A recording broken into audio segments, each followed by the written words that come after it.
First on reporter. മുഖ്യമന്ത്രിക്കെതിരെ വിമാനത്തിൽ നടന്ന വധശ്രമത്തിൽ കുറ്റപത്രം സമർപ്പിക്കാത്തതിൽ വിശദീകരണവുമായി പ്രോസിക്യൂഷൻ.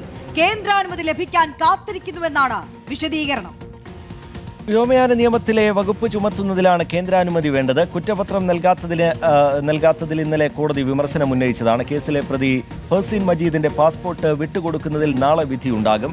ഹരിമോഹൻ വിവരങ്ങളുമായി ചേരുന്നുണ്ട്. ഹരിമോഹൻ, ഇത് കുറ്റപത്രം സമർപ്പിക്കാത്തത് എന്ത് എന്നുള്ള ചോദ്യം കോടതിയുടെ ഭാഗത്തുനിന്ന് നേരത്തെ ഉണ്ടായതാണ്. അന്ന് കേന്ദ്രാനുമതി തന്നെയാണ് പ്രോസിക്യൂഷൻ ചൂണ്ടിക്കാട്ടിയത് എന്നാണ് മനസ്സിലാക്കുന്നത്. പക്ഷേ ആ മറുപടിയിൽ കോടതി തൃപ്തരായിരുന്നില്ല, വിമർശനം ഉന്നയിച്ചു എന്നാണ് ഞാൻ മനസ്സിലാക്കുന്നത്. വിവരങ്ങൾ എന്താണ് ഹരിമോഹൻ? ആര്യ, റീജിത്ത്, 2022 ജൂൺ 13 ഈ സംഭവം ഉണ്ടാകുന്നത്. കണ്ണൂരിൽ നിന്ന് തിരുവനന്തപുരത്തേക്ക് പറഞ്ഞ ഇൻഡിഗോ വിമാനത്തിൽ നിന്ന് മുഖ്യമന്ത്രി ഉണ്ടായിരുന്നു, EP ജയരാജൻ ഉണ്ടായിരുന്നു. അന്ന് മുഖ്യമന്ത്രിക്ക് നേരെ വധശ്രമം നടന്നതുമായി ബന്ധപ്പെട്ടുകൊണ്ട് രജിസ്റ്റർ ചെയ്ത കേസാണിത്. ആ കേസിൽ യൂത്ത് കോൺഗ്രസ് നേതാക്കളായിരുന്നു പ്രതികൾ. ആ കേസിലെ ഒന്നാം പ്രതിയായിട്ടുള്ള ഫർസീൻ മജീദിന്റെ പാസ്പോർട്ട് ഇപ്പോഴും കോടതിയുടെ കസ്റ്റഡിയിലാണ്. അപ്പോൾ ഇത് വിട്ടുകിട്ടുന്നതിനും ആ പാസ്പോർട്ട് പുതുക്കുന്നതിനും വേണ്ടിയിട്ടുള്ള അപേക്ഷയാണ് കോടതി പരിഗണിച്ചത്.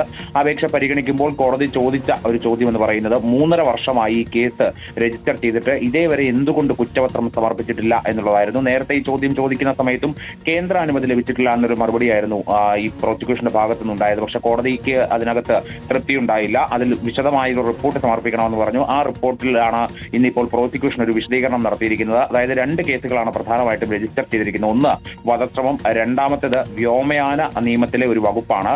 അതായത് ഈ വിമാന സുരക്ഷാ ഭീഷണിയുമായി ബന്ധപ്പെട്ടുള്ള ഒരു വകുപ്പാണത്.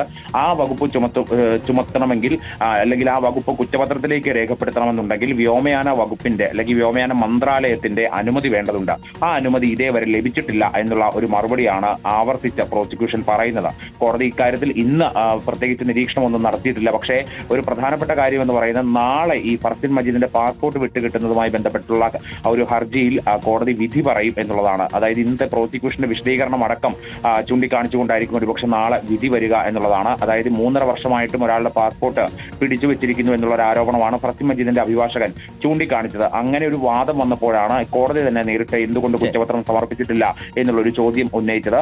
എന്തായാലും പ്രോസിക്യൂഷന്റെ വിശദീകരണം തൃപ്തികരമല്ലാത്തത് കൊണ്ട് തന്നെ ഒരുപക്ഷെ ഫർസീൻ മജീദിന് അനുകൂലമായ ഒരു വിധി ഇതിൽ ഉണ്ടായേക്കാം എന്നുള്ളതാണ്. എന്തായാലും വ്യോമയാന മന്ത്രാലയത്തിൽ നിന്ന് ഇതേവരെ അനുമതി ലഭിച്ചിട്ടില്ല എന്നുള്ളൊരു കാര്യം കൂടിയാണ് പ്രോസിക്യൂഷൻ ഇപ്പോൾ വ്യക്തമാക്കിയിരിക്കുന്നത്. കുറ്റപത്രം വൈകുന്നതിൽ കോടതിക്ക് അതൃപ്തിയുണ്ട്. കേന്ദ്രാനുമതി കിട്ടണം എന്ന വാദമാണ് പ്രോസിക്യൂഷൻ കോടതിക്ക് മുമ്പിലേക്ക് വെക്കുന്നത്. കേസിലെ പ്രതി ഫർസീൻ മജീദിന്റെ പാസ്പോർട്ട് വിട്ടുകൊടുക്കുന്നതിൽ നാളെ വിധിയുണ്ടാകും എന്നാണ് നമ്മൾ മനസ്സിലാക്കുന്നത്. ഹരിമോഹൻ വിശദാംശങ്ങൾ പങ്കുവെക്കുകയായിരുന്നു.